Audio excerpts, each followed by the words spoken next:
जय हिंद दोस्तों। बिहार स्पेशल की सीरीज में आज हम पढ़ेंगे सेंसस के बारे में। तो जो हमारी जनगणना हुई थी उससे रिलेटेड जो भी महत्वपूर्ण फैक्ट होंगे हम उन सभी को देखेंगे, स्पेशली जो बिहार के कॉन्टेक्स्ट में, क्योंकि आगामी जो भी बिहार की परीक्षाएं हैं उन सभी परीक्षाओं के लिए ये जो जनगणना है 2011 वाली वो काफ़ी महत्वपूर्ण है। तो सबसे पहले जो भारत में जनगणना स्टार्ट हुई थी 1872 में स्टार्ट हुई थी। उस टाइम जो लॉर्ड मायो थे उनके अंडर जनगणना स्टार्ट की गई थी। उसके पश्चात 1881 से प्रॉपरली जनगणना स्टार्ट हुई और उस समय कौन सी प्रणाली का यूज किया गया? दशाब्द प्रणाली, जिसको डेसिमल सिस्टम बोलते हैं। और जो उस समय बिहार की आबादी थी वो लगभग 2.29 करोड़ थी। इसके पश्चात 1881 के बाद 1881 में जो जनगणना की गई उसमें बिहार की आबादी लगभग 2.66 करोड़ थी और 1891 में जो जनगणना की गई उसमें बिहार की आबादी 2.81 करोड़ थी। इसके बाद आगे हम देखते हैं। तो आप सभी को हमने पिछले लेक्चर में बताया था कि जो बिहार था पहले क्या बिहार अलग से कोई प्रांत नहीं था। 1922 से पहले बिहार क्या हुआ करता था? उड़ीसा, बंगाल और असम के साथ एक संयुक्त प्रांत बंगाल के रूप में हुआ करता था। और 22 मार्च 1912 के पश्चात बिहार क्या अलग से राज्य के रूप में अस्तित्व में आया। और भी बिहार और उड़ीसा संयुक्त रूप से राज्य के रूप में आए। उसके पश्चात फिर से 1936 में बिहार एक अलग राज्य बना। तो इसके आगे 1901 में बिहार की जो जनसंख्या थी वो कितनी थी? 2.73 करोड़ थी। और 1871 के बाद प्रत्येक दशक 2011 तक लगातार जनगणना होती रही है। जो अगली जनगणना होनी थी वो 2021 में होनी थी, लेकिन ड्यू टू जो कोविड-19 पैंडेमिक है उसकी वजह से नहीं हो पाई। और यह जो जनगणना है जो 2011 वाली है वो 15वीं जनगणना है और स्वतंत्रता के बाद यह 7वीं जनगणना है। तो आप लोग पूछेंगे जो जनगणना है वो किसके द्वारा कराई जाती है, किसके द्वारा संपन्न कराई जाती है? तो ये कंप्लीट कराई जाती है जो रजिस्ट्रार जनरल होते हैं, registrar general and census commissioner.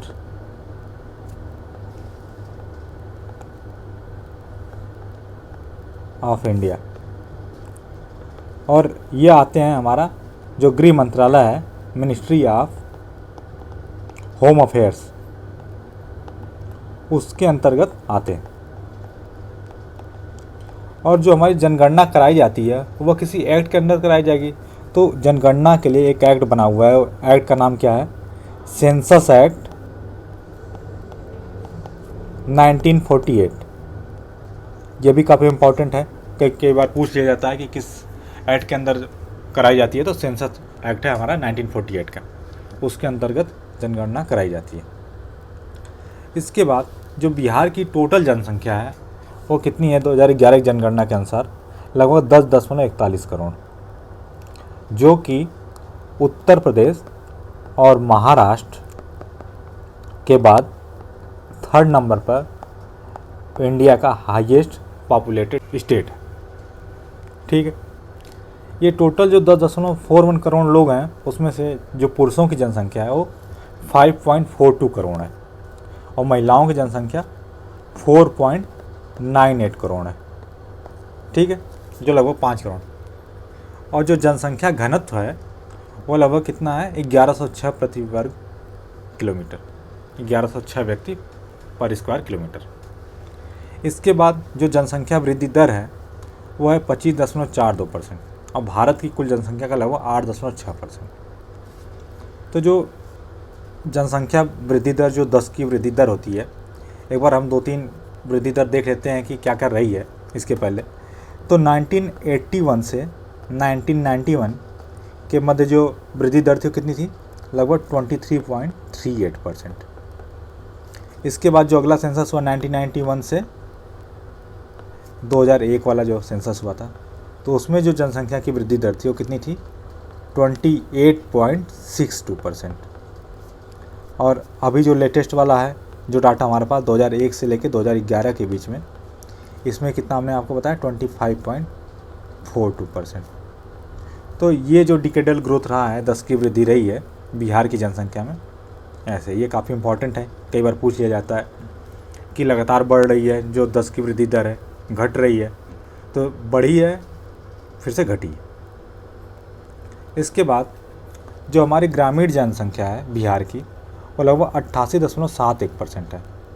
मतलब जो बिहार की मैक्सिमम आबादी है वो आज के समय गाँव में निवास करती है, और लगभग 11.29% जो आबादी है सिर्फ वही शहरी है। इसके बाद जो लिंगानुपात है वो 918 है, अर्थात जो 1000 पुरुषों पर सिर्फ बिहार में 918 महिलाएं हैं। और जो शिशु लिंगानुपात है वो 935 है, मतलब जो 1000 बालक होते हैं, मेल चाइल्ड होते हैं, उन पर 935 फीमेल चाइल्ड्स हैं, गर्ल चाइल्ड। और जो बिहार की साक्षरता दर है वो 61.80% है, और ये पूरे इंडिया की लोवेस्ट है। ठीक है, ये तो अच्छा फैक्ट नहीं है लेकिन इम्पॉर्टेंट है हमें याद करने के लिए कि इंडिया के सबसे न्यूनतम साक्षरता। इसके पश्चात जो पुरुष साक्षरता दर है वो कितना है, 71.2% जो लिटरेसी रेट है पुरुषों की।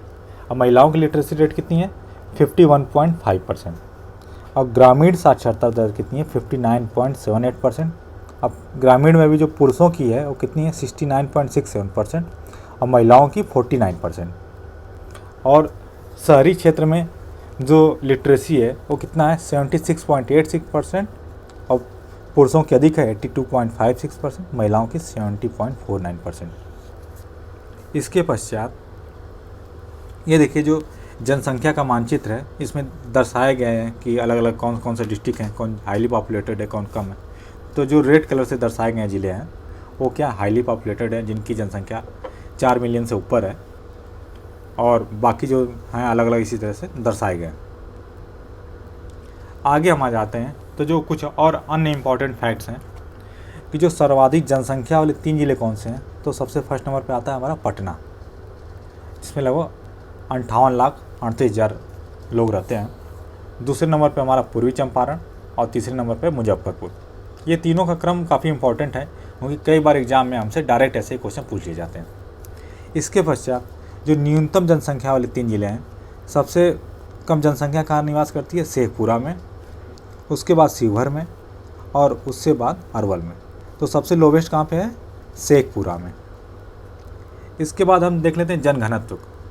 तो जो जनघनत्व है वो सर्वाधिक कहाँ है, शिवहर में, जो कि 1880 व्यक्ति प्रति स्क्वायर किलोमीटर है। और बिहार का टोटल हमने अभी पढ़ा था जनघनत्व कितना था, 1106 व्यक्ति पर स्क्वायर किलोमीटर। ठीक है, और सेकंड नंबर पे क्या है, पटना की है। थर्ड नंबर पे दरभंगा।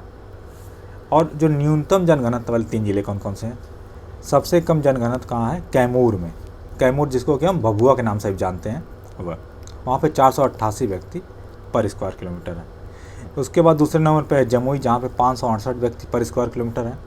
और थर्ड नंबर पे आता है हमारा बांका, जहाँ पे 674 व्यक्ति पर स्क्वायर किलोमीटर में निवास करते हैं।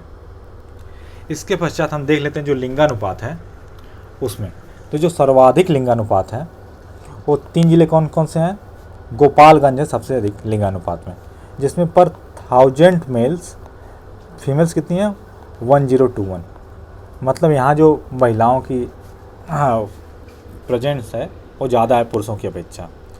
दूसरे नंबर पे सिवान है, जिस पर 1000 पुरुषों पे आपकी 988 महिलाएं हैं। और थर्ड पे हमारा सारण है, जिस पर 1000 पुरुषों पे 954 महिलाएं हैं। और जो न्यूनतम लिंगानुपात वाले 3 ज़िले कौन कौन से हैं, सबसे ख़राब कंडीशन मुंगेर की है, जहाँ सिर्फ 876 महिलाएं हैं पर पुरुष। और अगला जो हमारा है भागलपुर, भागलपुर में 880 महिलाओं हैं 1000 पुरुषों पे। इसके बाद थर्ड नंबर पे हमारा खगड़िया है, जिस पर कि 1000 पुरुषों पर 886 महिलाएं हैं। इसके बाद हम देख लेते हैं जो साक्षरता दर है। तो सबसे अधिक साक्षरता दर जो परसेंटेज है वो कहाँ पे है, रोहतास में, जो कि है 73.37%। उसके बाद दूसरे नंबर पे हमारा पटना है, और थर्ड नंबर पे कौन सा है, भोजपुर है। भोजपुर में जो है 70.47। और जो लोवेस्ट साक्षरता है परसेंटेज कहाँ पे? पूर्णिया में। पूर्णिया में सबसे कम है 51.08%। सेकेंड नंबर पे आता है सीतामढ़ी और थर्ड पे है कटिहार।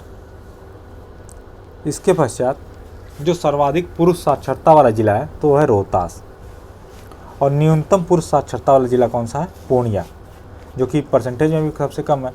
इसके बाद जो सर्वाधिक महिला साक्षरता वाला ज़िला है वह भी रोहतास है, और न्यूनतम महिला साक्षरता वाला ज़िला पूर्णिया नहीं, कौन सा है? सहरसा है। तो ये इंपॉर्टेंट फैक्ट है, इसको आप लोग एक बार याद कर लीजिएगा। इसके बाद हम देख लेते हैं जो बिहार का मैप है उसमें जो कुछ इंपॉर्टेंट चीज़ें जो आपको अभी बताया था उसमें। तो देखिए जो ये पश्चिम चंपारण है, पश्चिम चंपारण में क्या है कि सर्वाधिक इसका क्षेत्रफल है, इसका जो एरिया है ये हाईएस्ट है, ठीक है। इसके बाद जो नीचे गोपालगंज है, गोपालगंज किस लिए बताया था कि यहाँ पे जो लिंगानुपात है ये सबसे बढ़िया है, सेक्स रेशियो बिहार में। इसके बाद जो हमारा अगला है इधर जो शिवहर जो छोटा सा दिख रहा है, इसका जो सबसे लोवेस्ट एरिया वाला ज़िला है, और जो जनघनत्व है शिवहर में वो सबसे अधिक है। तो ये काफ़ी इम्पॉर्टेंट है कि आपका एरिया काफ़ी कम है और जनघनत्व सबसे अधिक है। इसके बाद अगला जो हमारा जो इम्पोर्टेंट है मधेपुरा है। मधेपुरा किस लिए है? क्योंकि यहाँ जो डिकेडल ग्रोथ हुई है, सर्वाधिक 10 की वृद्धि हुई है जनसंख्या में, और उसी के नीचे क्या है? हमारा सहरसा पड़ता है। तो सहरसा में क्या है? न्यूनतम महिला साक्षरता है, सबसे लोवेस्ट। इसके बाद हम देख लेते हैं जो पूर्णिया है। पूर्णिया किस लिए था कि पूर्णिया में जो साक्षरता है वो टोटल साक्षरता पूर्णिया में सबसे लोवेस्ट। इसके अलावा जो पुरुषों की भी जो साक्षरता है उसमें भी पूर्णिया लोवेस्ट, ठीक है। जो मेल लिटरेसी है हमारी उसमें पूर्णिया सबसे लोवेस्ट। इसके बाद जो मुंगेर है जो कि यहाँ पे है, यहाँ पे क्या है कि लोवेस्ट आपका सेक्स रेशियो है, जो लिंगानुपात है सबसे कम है। इसके बाद हमारा और क्या इम्पोर्टेंट कोई ज़िला, ये जो हमारा शेखपुरा है, शेखपुरा में भी क्या है आपका कि जो न्यूनतम जनसंख्या है, ठीक है, लोवेस्ट पॉपुलेशन यहाँ रहती है। इसके अलावा अन्य जो हमारे इम्पोर्टेंट ज़िला है तो अगला है जो रोहतास है। रोहतास में क्या है कि जो महिला साक्षरता है हाईएस्ट है, हाईएस्ट फीमेल लिटरेसी है। इसके अलावा जो रोहतास है वहाँ पे क्या है कि हाईएस्ट लिटरेसी है, ओवरऑल लिटरेसी रेट, और हाईएस्ट मेल लिटरेसी है। तो ये तीनों चीज़ें आपकी रोहतास में।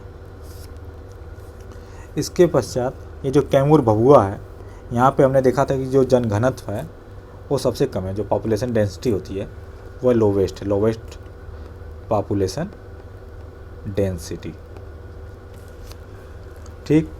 इसके बाद हम पटना किस लिए आपको बताया था कि ये मेट्रोपॉलिटन सिटी है और सबसे बड़ा मेट्रोपॉलिटन है, और ये इसके अलावा ये क्या है कि सर्वाधिक जनसंख्या भी यहाँ पे है, हाईएस्ट जो पॉपुलेशन है वो भी आपकी कहाँ? पटना में है। तो दोस्तों इस तरीके से हमने देखा जो जो इम्पोर्टेंट फैक्ट्स थे बिहार से रिलेटेड, बिहार की जनगणना से रिलेटेड, उन सभी को हमने एक एक कर देखा और आप सभी को बताया। और दोस्तों आप ऐसे ही अन्य वीडियो देखने के लिए आप हमारे चैनल से जुड़ सकते हैं, और साथ साथ आप इस वीडियो को अपने दोस्तों के साथ भी शेयर करें। धन्यवाद।